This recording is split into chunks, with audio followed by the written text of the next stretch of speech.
आप सभी को नमस्कार। ऑनलाइन क्लास के इस क्रम में आज हम लेते हैं बीए द्वितीय वर्ष हिंदी साहित्य प्रथम प्रश्न पत्र में अजातशत्रु नाटक के बारे में अध्ययन करते हैं। पिछली क्लासों में भी हमने अजातशत्रु नाटक के बारे में ही अध्ययन किया था। आज भी हम उसी खंड से यानी उसी इकाई से कुछ महत्वपूर्ण लघुत्रात्मक प्रश्नों का अध्ययन करेंगे जो कि परीक्षा की दृष्टि से बहुत ही महत्वपूर्ण और उपयोगी है। मैं कन्हैयालाल बैरवा, सहायक आचार्य, राजकीय महाविद्यालय सौर सिटी। तो देखते हैं, अजातशत्रु नाटक का प्रकाशन वर्ष बताइए। ये जो अपने प्रथम प्रश्न पत्र है उसमें जो इकाइयाँ बटी होती है, उसकी जो प्रथम इकाई है उसमें लघुत्रात्मक प्रश्न आते हैं 10। वो 2-2 नंबर के होते हैं और एक तरह से ऑब्जेक्टिव टाइप ही समझिए उनको। तो अजातशत्रु नाटक का प्रकाशन वर्ष बताइए। तो इसका उत्तर है जयशंकर प्रसाद का ऐतिहासिक नाटक अजातशत्रु सन 1922 में प्रकाशित हुआ था। अजातशत्रु में कुल पालन ही तो उज्ज्वल ललनाओं का परमोज्वल आभूषण है, किस पात्र के द्वारा कहा गया है?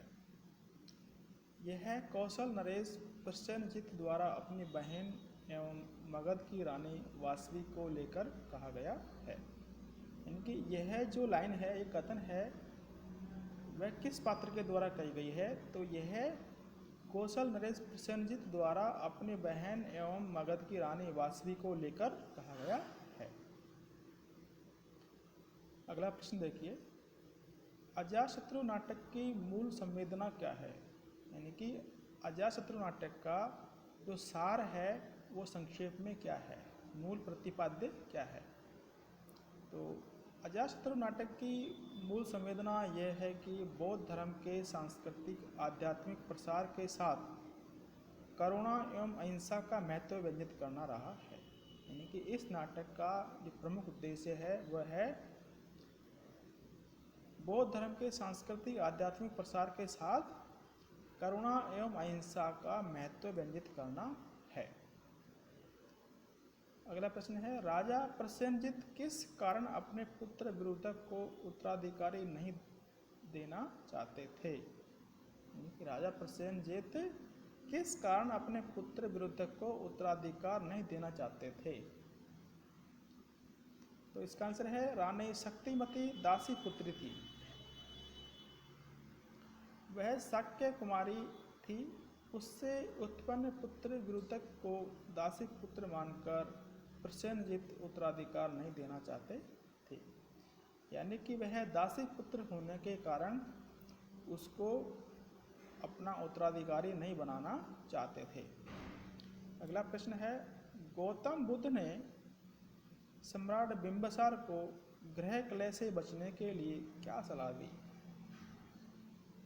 तो इसका आंसर है, गौतम बुद्ध ने सम्राट बिंबिसार को सलाह दी कि राजकुमार अजातशत्रु को राज्य का उत्तराधिकार दो और स्वयं ग्रह कलह से विश्राम लो। यानी कि गौतम बुद्ध ने कहा कि राजकुमार अजातशत्रु को अपना राजपाट सौंप दो और स्वयं को ग्रह कलह से विश्राम ले लो, दूर रहो। अगला प्रश्न है, निष्ठुर देवदत्त के कुचक्र से महाराज की जीवन रक्षा होनी ही चाहिए, यह किसने और किससे कहा? यानी कि ये जो कथन है वो किसने और किससे कहा? तो इसका उत्तर है देवदत्त गौतम बुद्ध का प्रतिद्वंद्वी भिक्षु था।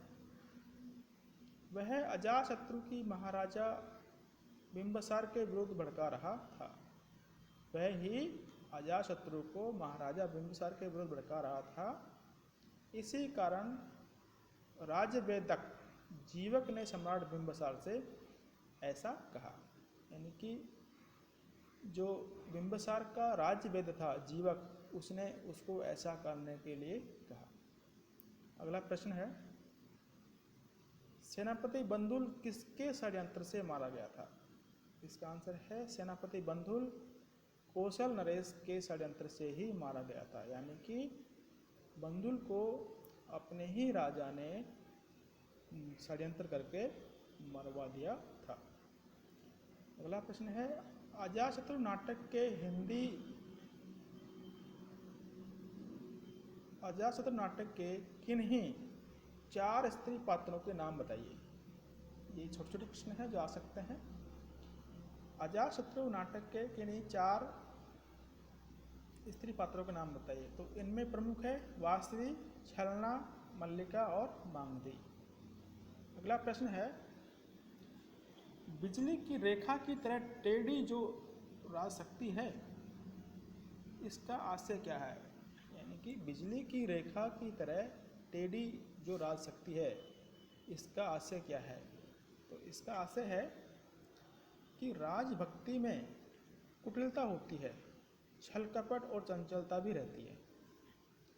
राजशक्ति का दमन करना कठिन होता है, कभी कभी उससे अपना ही अहित होता है।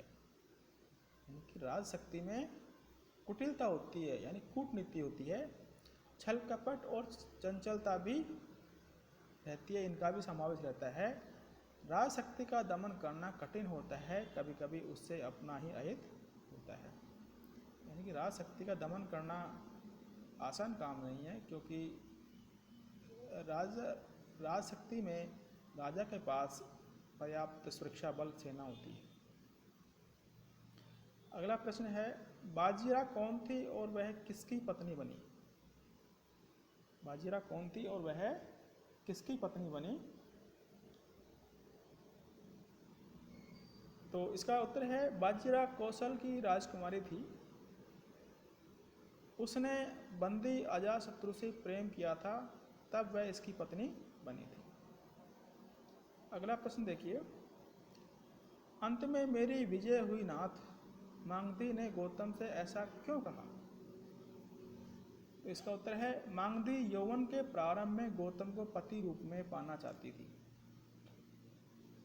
मांगधी यौवन के प्रारंभ में गौतम को पति रूप में प्राप्त करना चाहती थी, पाना चाहती थी, परंतु पा न सकी। अब अनेक ठोकरें खाने के बाद उनके संग में सम्मिलित हो रही थी, इससे वे स्वयं की विजय मान रही थी। अगला प्रश्न है, मगध पर किनकी सेनाओं ने आक्रमण किया और क्यों? इसका उत्तर है मगध पर कौशल और कौशांबी की सम्मिलित सेना ने आक्रमण किया, क्योंकि वे काशी प्रांत का स्वामित्व प्राप्त करना चाहते थे।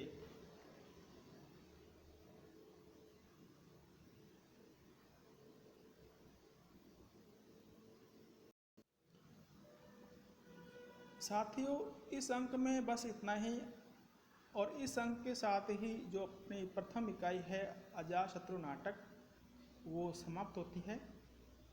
हम अगली क्लास में दूसरी इकाई लेंगे जिसका नाम है चेतना का संस्कार। इसमें कुछ निर्धारित निबंध है, हम उनका अध्ययन करेंगे। अगली क्लास में हम अध्ययन करेंगे निर्धारित निबंध में होली है, जो कि प्रताप नारायण मिश्र का लिखा हुआ है, हम उसका अध्ययन करेंगे। धन्यवाद।